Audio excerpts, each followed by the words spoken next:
one. Oh, I see this mistake made so much, and it is so easy to fix. Stop drinking your money away. No, I am not talking about alcohol. I am talking about coffees. I'm talking about sports drinks, energy drinks, sodas, and the worst offender of all, bottled waters.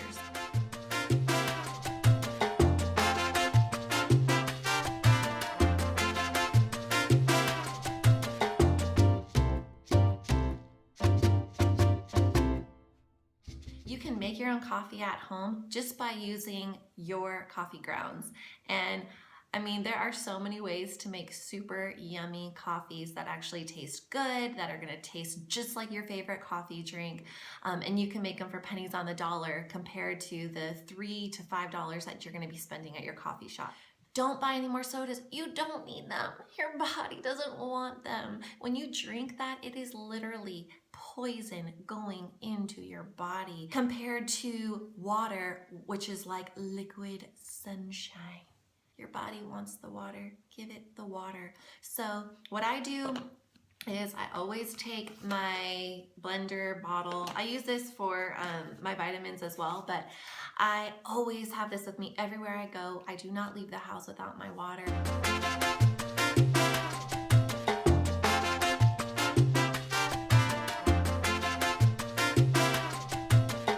And what's awesome is that if I run out, I can pretty much go anywhere and refill it back up for free. At a gas station, go to the fountain drink and fill it up with their little water.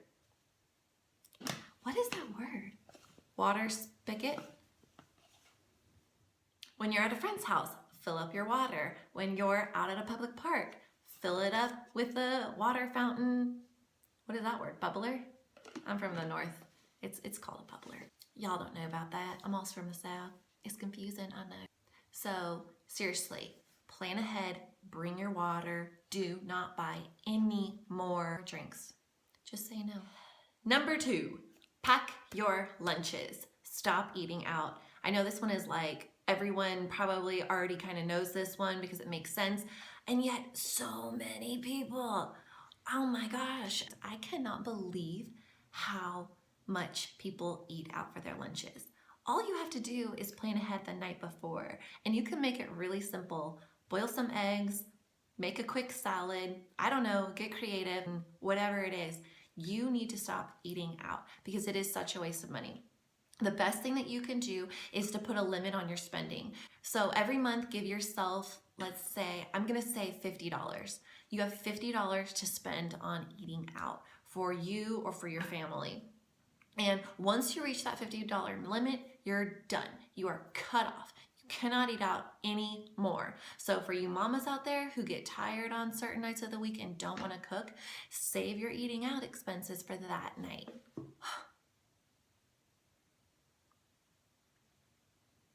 She's awake.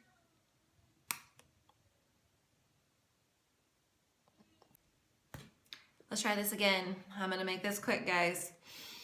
Where was I? Oh yeah, stop eating out. Just don't do it. It's expensive, it's not good for you. I could go on and on, but it's gonna save you so much money.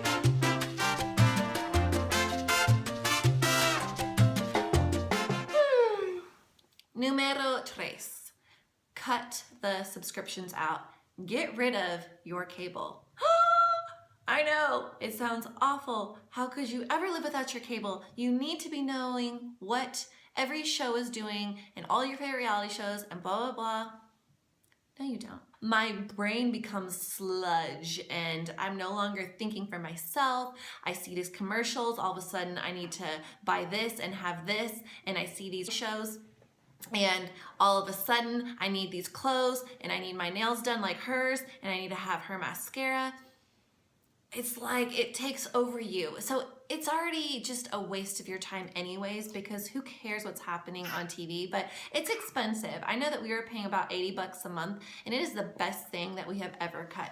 I will say, we cut it because I have a really bad TV addiction. So I can sit here and say, stop watching all this junk. It's because I'm absolutely addicted to it. And if we have cable in my house, I will watch it for hours and hours and hours. And I'm talking the raunchy shows, you know, it's not a good look. So cut the cable, just get rid of it. You don't need it. You're gonna find that you have so much time for all these other cool things and really like neat activities and things that are actually going to improve your life instead of just, you know, making it whatever. Along with the cable, you know, you can always cut out Netflix if you have like Netflix and Hulu and something else. Just really look at what you have subscribed and then try to cut out a few of them. Maybe keep one, like Netflix I know is only $8 a month. So if you want to keep that one, or another one that you really like.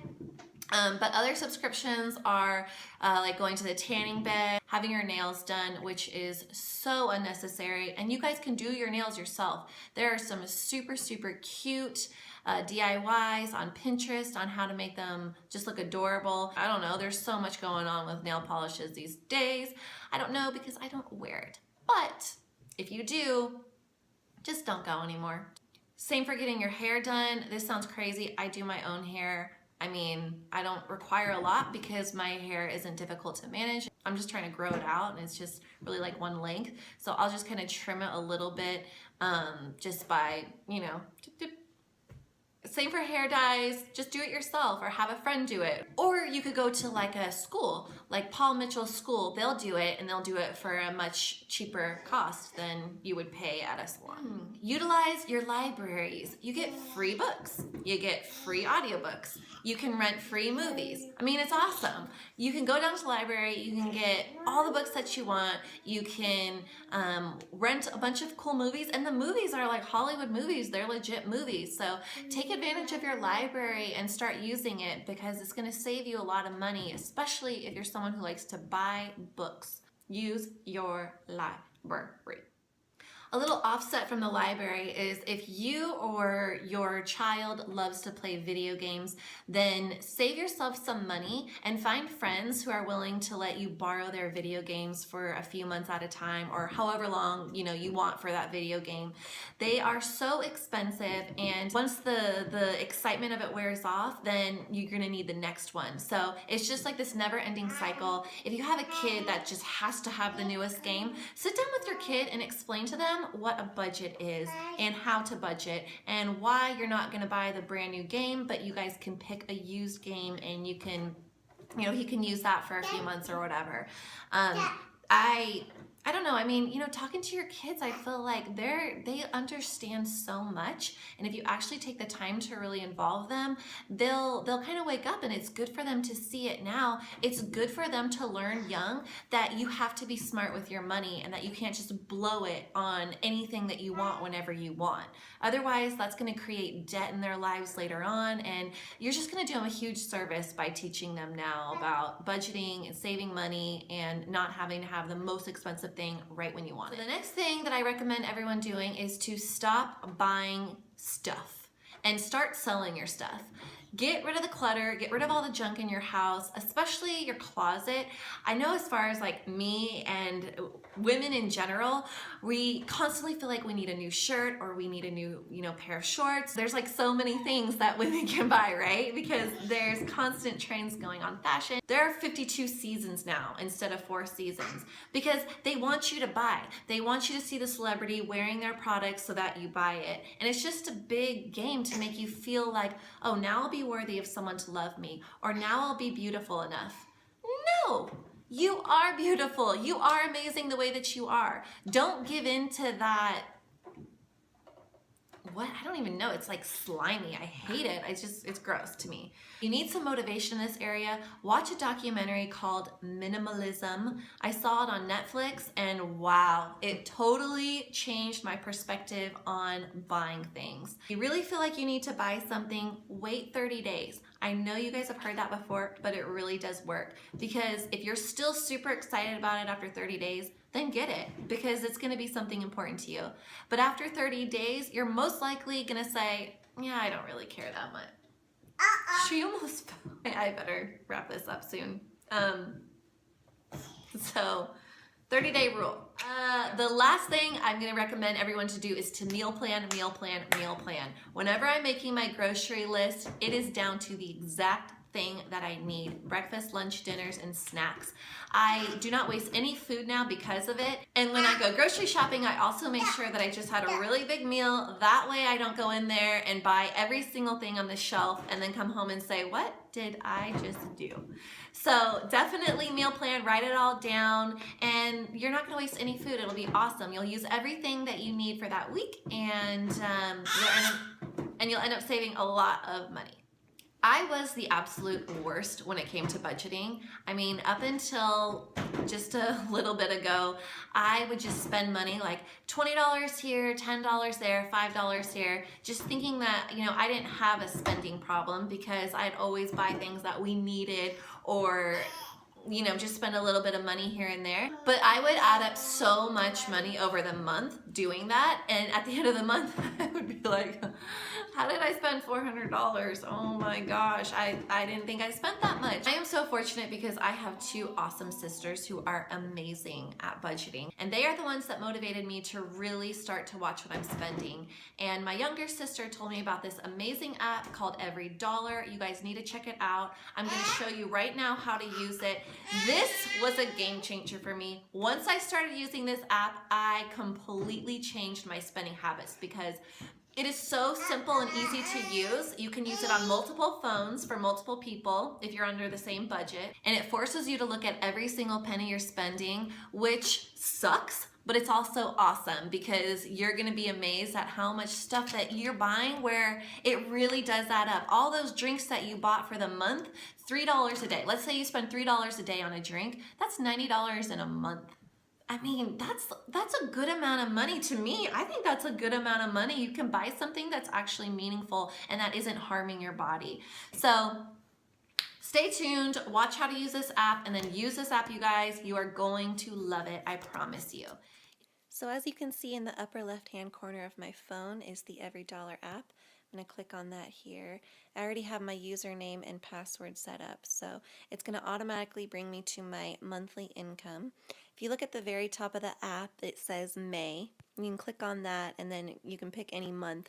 It'll usually do the month that you're in currently, but it's cool because I'm going to click on June and it'll say, hey there, looks like you need a budget for June. We'll copy May's budget to get you started.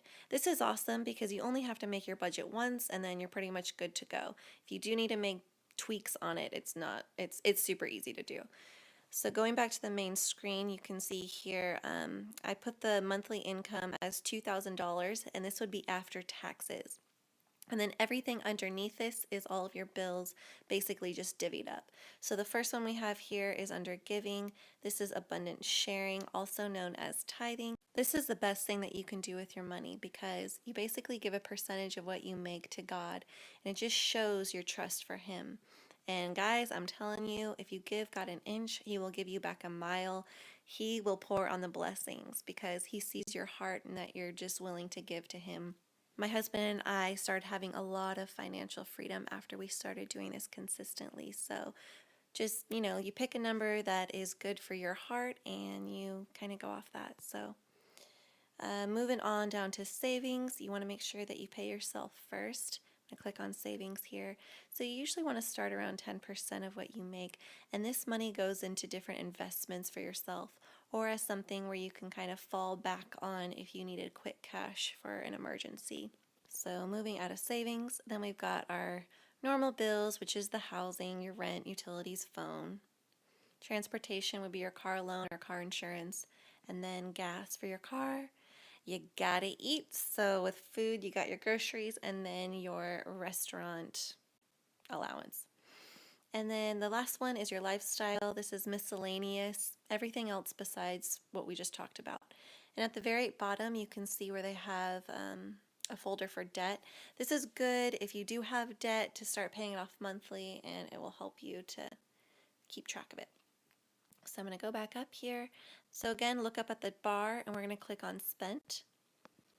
You can see how much you've spent in the month so far, which is $1,502. And so at the first of the month, what I do is I fill in all of my bills. So I'll automatically put in for the abundant sharing, for the savings, for the mortgage, utilities, phone, and the car insurance. This is because I will know exactly then how much money I have left over for gas, groceries, restaurants, things like that. It just gets it out of the way for me, even if I haven't paid it yet. And so let's say you go to the grocery store and you get in your car with your receipt and you want to put in a transaction. So you're going to click on groceries, and then in the upper right hand corner you see the plus sign. Click on that, and then you're going to have the date, the amount that you spent, and where you spent it from. So it'll automatically come up to the date that you're on, but we're going to change this date because I'm pretending like we're in May. So we're going to do sometime in May. And then you click on the amount, and you spent $25.41 at Food Lion. Rawr. And then you're going to click Save in the upper right hand corner. Now let's say you went to Food Lion and your bread was moldy and you need to make a return. So you make your return, and again you hit the plus sign in the upper right hand corner, and our date here, and then the amount that you're going to put is $8.50. And then again, groceries is going to be Food Lion. And then at the very top bar here in the green, you see where it says expense. We're going to click income, and that means that it's going to refund that back to your budget. You're just going to click save, and boom, that's it. So we're going to get out of groceries and yeah, go back up. Then we're going to click on the remaining, highlight that. So we have $480 remaining, and again, this will just kind of tell you how much you have remaining of your groceries, of the restaurants, of the miscellaneous, things like that. So it's super simple to use. As you guys can see, my husband has this app on his phone as well, and we're under the same username. So anytime he makes a transaction, he'll put it in right away, and then it'll update it on my phone immediately. It's really convenient, and I absolutely love it. It has helped me so much not to spend money. So make sure to comment below and let me know if you like this, if it's helpful to you, and if you have any other ideas on how to save money in different areas of your life, please let me know because I am always wanting to learn new strategies.